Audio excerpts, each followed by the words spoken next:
bienvenue dans le podcast Ohana Triathlon. Je suis Hermano et avec Olivier de Scooter, chaque jour de la semaine, en quelques minutes, nous vous expliquons comment débuter, progresser et enfin performer dans le triple effort. Aidez-nous à faire grandir la communauté en partageant ce podcast au plus grand nombre et en laissant une revue et une note sur Apple Podcast. Ça nous aide vraiment à progresser et à monter dans les classements. Allez, assez parlé, place à notre épisode du jour. Salut les sportifs, c'est Hermano et c'est l'épisode de jeudi du podcast Ohana. À mes côtés, Olivier de Scooter. Salut Olivier. Salut Hermano. Et notre spécialiste du sommeil, Lucille. Salut Lucille. Salut Hermano, salut Olivier. Hier, on a parlé de beaucoup de choses, notamment sur le sommeil. Qu'est-ce que c'est que le sommeil ? On a divagué un petit peu sur notamment des études qui revenaient sur la possibilité d'avoir des crédits ou des débits de sommeil. On avait dit qu'aujourd'hui, on parlerait du décalage horaire, du jet lag. Peut-être qu'avant, on pourrait se poser la question de suis-je du matin ou suis-je du soir ? Est-ce que, Lucille, d'ailleurs, ça c'est une question de notre cher maître Olivier. Lucille, est-ce que tu crois que ça existe vraiment, ce mythe du je suis du matin ou je suis du soir, ou alors c'est plutôt une question d'habitude, de tâches que l'on s'est fixées, et puis peut-être une question de sensation, se sentir mieux le matin ou se sentir mieux le soir ? Alors, est-ce que c'est un mythe général ou c'est votre mythe à vous ? Au Luxembourg, au Bruxelles, je sais pas. Non, c'est quelque chose, je pense que c'est quelque chose qu'on entend souvent. Moi, je suis plutôt du matin, moi, je suis plutôt du soir. Moi, la question, c'est est-ce que il y a vraiment des organismes, donc des critères physiologiques qui font que on peut être plus du matin ou du soir, ou bien est-ce que finalement c'est plutôt lié à des habitudes qui ont été prises ou à une culture ou à notre environnement social par exemple. Alors, je trouve la question hyper intéressante et je vais y répondre et je vais casser le mythe du coup. Ah, tu veux dire qu'il n'y a pas de mythe en fait ? Ouais, non. En fait, le concept d'être du matin ou du soir, il y a même un nom pour ça, d'accord ? Ça s'appelle avoir un chronotype. Quel type on est dans le temps, ok ? Et donc, il existe vraiment en fait des échelles et même des questionnaires qui ont été validés par des scientifiques qui démontrent que les gens peuvent être plus du matin, plus du soir ou intermédiaire. Et donc ça va dépendre finalement du taux de mélatonine qu'on va retrouver en fonction, et donc du coup de l'horloge biologique, c'est ça ? Exactement. Donc ça, okay. Déjà, ce qu'il faut savoir, c'est que le sommeil est aussi régulier au niveau génétique. D'accord ? Souvent, on va retrouver des familles de gros dormeurs, des familles qui se lèvent tôt le matin, des familles qui sont plutôt du soir. Donc ça, après, toute cette génétique-là, aussi, c'est l'histoire de génération, et ça peut être aussi guidé par notre environnement. Si par exemple pendant les 3 générations, c'était des agriculteurs, par exemple, qui doivent se lever à 4 heures du matin, et il y a des chances pour que la 6e génération, les enfants aient hérité de ces gènes-là. Donc on parle bien d'épigénétique alors, c'est ça ? Exactement. Yes. On pourra se faire une semaine sur le thème de l'épigénétique. Voilà. À l'occasion. Donc c'est vrai que donc ça peut être ancré dans nos gènes et ça peut être aussi nous qui influençons sur notre rythme quotidien. Si par exemple on privilégie au quotidien toutes nos activités plutôt vers le matin, on va avoir tendance plutôt, alors avec notre mémoire cellulaire, à se réveiller plus tôt, du coup se coucher plus tôt aussi. Donc ça peut être aussi influencé par nos activités. Mais le concept d'être plutôt du matin et plutôt du soir, ça existe vraiment. Parce que du coup, c'est intéressant, parce que ta réponse finalement, elle reste quand même nuancée, parce que si on parle d'épigénétique, ça veut dire que tu peux d'une certaine manière, par tes actions et par ton mode de vie, venir modifier ta propre génétique. Donc ça veut dire que finalement, c'est parce que mes ancêtres ont pris l'habitude de se lever tôt le matin que moi je suis quelqu'un du matin. Bien sûr. Donc du coup, est-ce que si moi par exemple je décide, et c'est quelque chose qui m'est arrivé, c'est vrai que moi j'ai toujours eu, il y a plusieurs années, je pensais que j'étais plutôt quelqu'un du soir, et en fait j'ai commencé à me lever tôt le matin. Et je remarque que je suis beaucoup plus productif en me levant tôt le matin, et donc du coup c'est vrai que moi-même je me pose un petit peu la question finalement. Bien sûr. C'est pour ça que je disais du coup hier que le sommeil pour moi c'est aussi un jeu, et c'est aussi de savoir est-ce que je suis plutôt du matin, est-ce que je suis plutôt du soir, etc. Donc ça c'est vraiment la question. Après il y a des questionnaires justement. Tapez questionnaire chronotype sur internet et vous pouvez très bien répondre à ces questions, et ils vous diront si vous êtes plutôt du matin, plutôt du soir. sachant qu'il y a 75% de la population qui est de profil intermédiaire, c'est-à-dire ni du matin ni du soir. Voilà. Donc du midi, quoi. Du midi, exactement. Et ça vaut quoi ces questionnaires, Lucille? Parce que c'est vrai que pour des questionnaires en ligne, on en trouve souvent, et je pense qu'il y a un petit peu de tout. Est-ce que c'est des questionnaires qui sont plutôt bien faits selon toi? Oui, bien sûr. Mais après, ça a été validé au niveau scientifique. Ça pose aussi en fait des problématiques au niveau de l'organisation des entraînements de sport collectif. Dans le sens où il y a entraînement demain à 9h, et il y en a, ils vont dire 9h c'est un peu tard, et il y en a qui vont dire 9h c'est un peu tôt.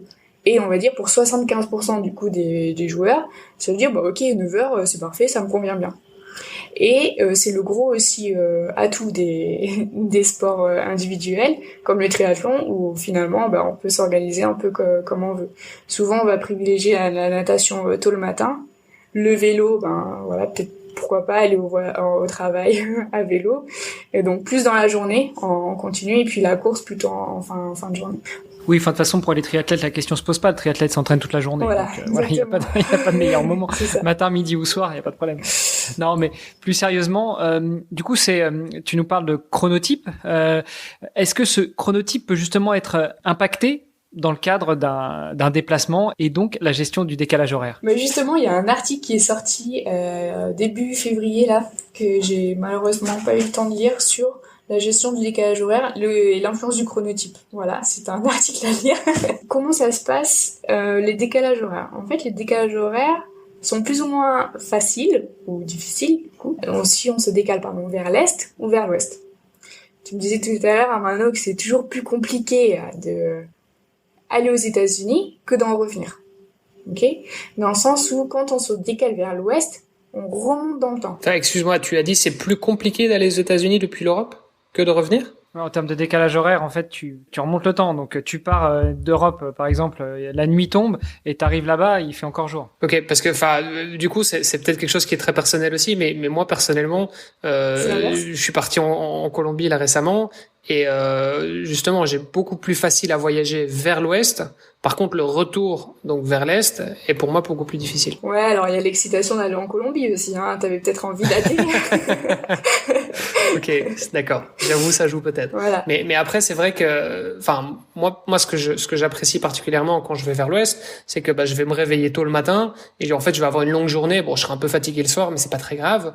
Alors que dans l'autre sens, j'ai beaucoup plus de mal. C'est vraiment difficile de se réveiller et j'arrive pas à m'endormir le soir. Voilà, génial d'avoir les deux types de. Ok, de donc ça dépend vraiment d'une personne à l'autre. Alors, ouais, ça dépend. Et puis, tu disais que t'étais peut-être plus du matin, donc ton chronotype influence probablement sur la gestion de ton décalage horaire.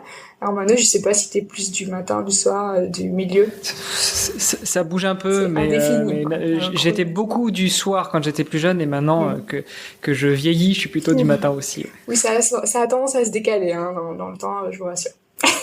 D'accord, ça va. On a souvent tendance à être du soir jusqu'à un certain âge, et puis après dès qu'on arrête de faire la chouille avec les copains, c'est la pression sociale, ça, c'est la pression sociale. Donc il y en a qui ont trouvé l'astuce, ils restent étudiants toute leur vie, et puis comme ça ils restent du soir. Non, plus sérieusement, donc par rapport à la gestion des décalages horaires, donc il y a le chronotype qui va influencer.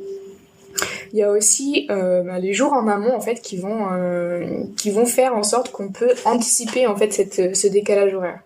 Dans le sens où quand on se décale, on va dire de 5 heures vers l'ouest, on va mettre un jour pour 1 heure de décalage horaire à récupérer.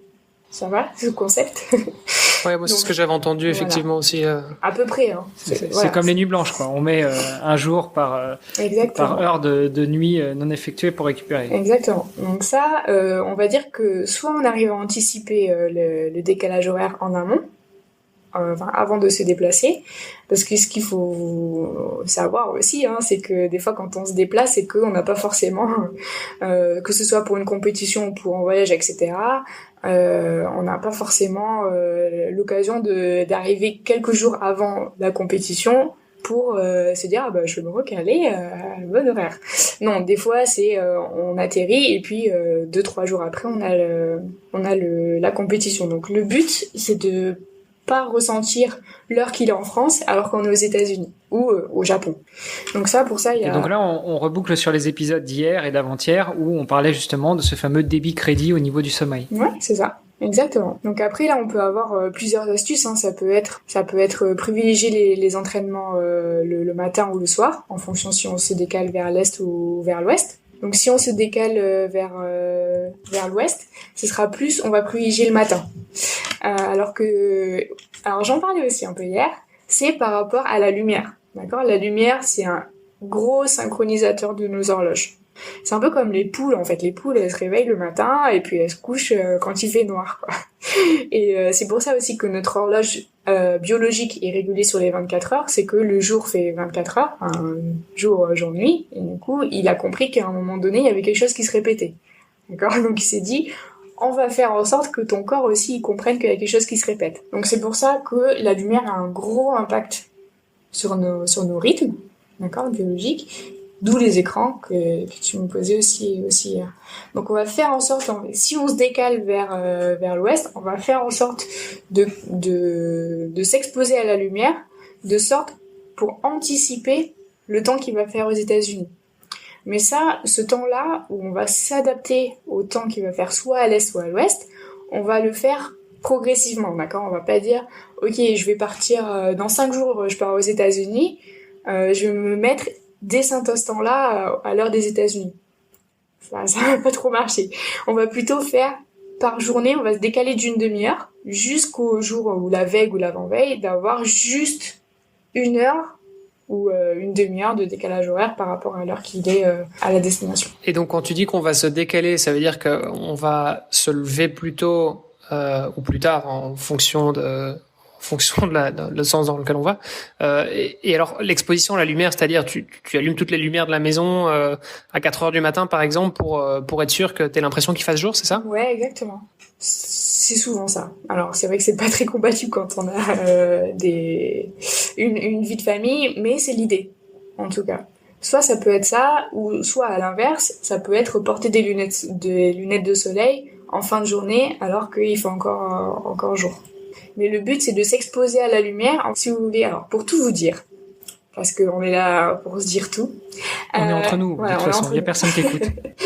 En fait, on a des récepteurs sur nos yeux qui envoient des messages en continu dans notre cerveau. Et s'il y a de la lumière, ces récepteurs-là bloquent le signal qui sécrète de la mélatonine. Quand il n'y a plus de lumière, le signal passe, et là, ça dit, vas-y, sécrète, c'est la nuit, vas-y, il faut dormir. Et c'est pour ça que je vous disais que la lumière est un gros synchronisateur. Pour faire un gros résumé, s'il n'y a pas de lumière, la mélatonine est synthétisée. S'il y a de la lumière, la mélatonine est arrêtée, et là, on va commencer à synthétiser l'hormone qui est à l'opposé, c'est-à-dire le cortisol. Alors, tu me disais dans le premier épisode que y a certains sportifs sur lesquels tu mesurais la mélatonine et tu voyais que le pic de mélatonine était à midi. Mais à midi, il fait déjà jour. Quel que soit l'endroit plus ou moins du globe où on se trouve, quelle que soit la période de l'année, été comme hiver, à midi, en théorie, il fait jour. Ouais, exactement. Mais en fait, ce genre de cas, c'était les sportifs qui justement revenaient des États-Unis et ils avaient un méga pic à midi, alors qu'ils sont censés être à un niveau plutôt basique. Voilà. Et on voyait justement le décalage horaire qui avait encore un impact et ils venaient juste de revenir. Hein. Donc c'était normal, voilà. Et après c'était tout le travail avec eux de récupérer le plus possible ce décalage horaire pour après pouvoir enchaîner en Asie. Donc ça c'était aussi sympa à faire. Tout à l'heure tu nous as parlé de comment anticiper le décalage horaire. Donc dormir un peu plus tôt ou un peu plus tard, suivant l'endroit où on allait. Donc plus tôt si on va à l'ouest, plus tard si on va à l'est. Bon, admettons qu'on n'ait pas pu le faire parce que on a un boulot, on a une vie de famille, on a des entraînements. Bref, on n'a pas pu le faire. C'est trop tard, on voyage, on arrive sur place. Comment est-ce qu'on peut récupérer ça justement ? Est-ce que c'est en dormant plus ? Est-ce que c'est en se faisant une session de dodo pendant 12 heures non-stop et on aura récupéré ? Ou au contraire, ça sert à rien de dormir 12 heures, il suffit de dormir une nuit normale et à chaque jour de nuit normale, on va récupérer 1 heure de décalage. Alors ça, c'est hyper intéressant et je pense qu'avec ton exemple sur la Colombie, c'était pas mal, Olivier. Dans le sens où souvent privilégier en fait les vols où on va arriver pas en fin de journée parce que du coup on sera pas fatigué, on sera toujours à l'heure de France, enfin ça dépend dans quel sens, mais ce sera privilégié les vols qui arrivent en début de journée, dans tous les cas, voyager la nuit. Oui, mais sans trop dormir dans l'avion, dans le sens où souvent on va dire on va partir à 15h de France, on va arriver peut-être à 15h aux États-Unis, alors qu'il est censé être 20h en France. Ça, c'est dans l'ouest des États-Unis, quoi. Oui, c'est ça. Donc, on va dire, le mieux, c'est d'arriver le matin, de faire une journée continue, et vraiment, on va dire, quitte à se coucher un peu plus tôt, 21h ou quelque chose comme ça, mais vraiment, en fait, habituer le corps, dès le début, à ce nouveau rythme jour-nuit. Personnellement, la dernière fois que j'ai été voir ma sœur aux États-Unis, qui est à l'est, qui est à Boston, on est parti le matin de Paris, on est arrivé le matin à Boston, on a essayé de pas trop dormir la nuit, on enchaînait directement après 2 heures sur un départ vers New York. Je peux t'assurer que les 4 heures de route jusqu'à New York, c'était une horreur, c'était difficile. Oui, bien sûr, mais c'est justement ça en fait, de dire, de forcer un peu le corps, ou limite tu fais une sieste, mais pas un cycle complet. Là, tu dis, ok, je te fais une sieste parce que bon, t'es fatigué, je te l'accorde, tu vois, t'es un peu sympa avec ton corps quand même.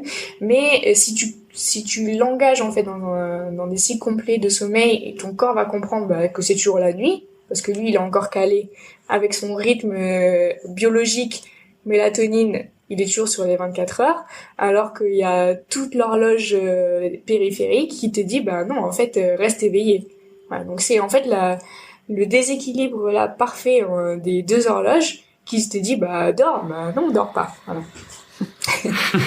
Bon, c'est dommage, nos auditeurs t'auront que en audio parce que la vidéo était sympa. Je pense qu'on a fait un bon tour pour aujourd'hui. On peut peut-être se donner rendez-vous demain pour finir la semaine et pour échanger sur un nouveau sujet autour du sommeil. Ça marche. À demain. À demain. Salut, à demain. Vous avez apprécié cet épisode? Alors, taguez ohana_tree sur Instagram et si ce n'est pas déjà fait, laissez un commentaire sur Apple Podcast.